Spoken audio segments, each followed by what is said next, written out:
अमेरिकी सेना इन दिनों यमन के ईरान समर्थित हुती चरमपंथियों पर ताबड़तोड़ कार्रवाई कर रही है। अमेरिका ने हुती चरमपंथियों पर महाशक्तिशाली B2 स्पिरिट स्टील्थ बम वर्षक का इस्तेमाल किया। क्या है ये B2 स्टील्थ बम वर्षक? अमेरिका ने हुती चरमपंथियों के खिलाफ इसका इस्तेमाल ही क्यों किया? क्यों इस बम वर्षक को आसमान का भूत कहा जाता है?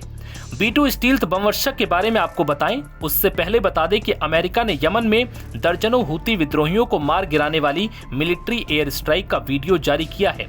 ये घटना ऐसे समय में हुई जब अमेरिका ने कुछ दिनों पहले ही हिंद महासागर में एक द्वीप डिएगो गार्सिया में 6 B2 स्टील्थ बॉम्बर विमान भेजे थे, जिसे एक्सपर्ट ईरान और हुतियों समेत उनके समर्थकों को रोकने की कोशिश के तौर पर देख रहे हैं।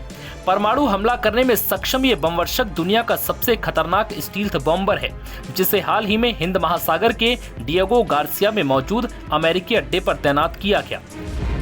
अमेरिकी सेना ने 15 मार्च को लड़ाकू जेट और मिसाइल हमलों के साथ यमन में हुतियों के खिलाफ बड़ा ऑपरेशन शुरू किया है और उनके ठिकानों पर 200 से ज्यादा हमले किए। अब सवाल यह है कि अमेरिका ने B2 स्टील्थ बम वर्षक का इस्तेमाल ही क्यों किया? दरअसल इसकी वजह साफ है। ये अमेरिका के पास सबसे अच्छा और यकीनन दुनिया का सबसे बेहतरीन युद्धक विमान है। B2 बम वर्षक दुनिया के सबसे एडवांस विमानों में से एक है, इसलिए इसे आसमान का भूत भी कहा जाता है। मीडिया रिपोर्ट के मुताबिक एक बम वर्षक विमान की कीमत $2 बिलियन है और एयर डिफेंस के साथ साथ ये रडार से आसानी से बच सकते हैं। B2 दुनिया में किसी भी टारगेट तक पहुंच सकता है और बेस पर वापस भी आ सकता है। इसमें हवा में ही फिर से ईंधन भरा जा सकता है। कोल्ड वॉर के वक्त इन लड़ाकू विमानों का इस्तेमाल पहले भी हुतियों को निशाना बनाने के लिए किया जा चुका है। B2 को इस तरह से डिजाइन किया गया है कि इसमें पायलटों के लिए खाना रखने और गर्म करने के साथ साथ टॉयलेट की भी सुविधा है। अब तक युद्ध में कोई भी B2 विमान तबाह नहीं हुआ। इसे ट्रंप की ओर से आक्रामक हमले के रूप में भी देखा जा रहा है। लाल सागर पार करने वाले अमेरिकी जहाजों पर हमला करने और ईरान के बढ़ते परमाणु कार्यक्रम को लेकर उस पर दबाव बनाने के लिए ईरान समर्थित हुतियों को टारगेट किया जा रहा है। पिछले कई हफ्ते से अमेरिका यमन में हुतियों पर बमबारी कर रहा है। सबसे बड़ा हमला मार्च में हुआ था, जब हवाई हमलों में 53 विद्रोही मारे गए थे और लगभग 100 अन्य घायल हो गए थे। अमेरिकी वायुसेना के पास कुल मिलाकर केवल 20 स्टील्थ बॉम्बर हैं, जिसका अर्थ है कि पूरे बेड़े का 30% अब हिंद महासागर में तैनात है।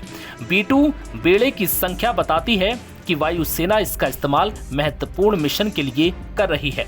परमाणु हमला करने के अलावा B2 स्पिरिट अमेरिकी वायुसेना का इकलौता विमान है जो 30,000 पाउंड के GBU-57B massive ordnance penetrator bunker buster बमों को संचालित कर सकता है।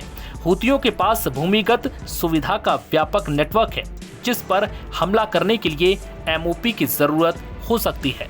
ट्रंप ने हुती विद्रोहियों पर हमला जारी रखने की कसम भी खाई है, जब तक कि संगठन लाल सागर में कमर्शियल जहाजों पर हमले बंद नहीं कर देता, जो एक अहम ट्रेड रूट है। गाजा के लिए एकजुटता के प्रतीक के रूप में 2023 में इजराइल और हमास के बीच युद्ध शुरू होने के बाद से हुतियों ने इन क्षेत्र में जहाजों को निशाना बनाया है।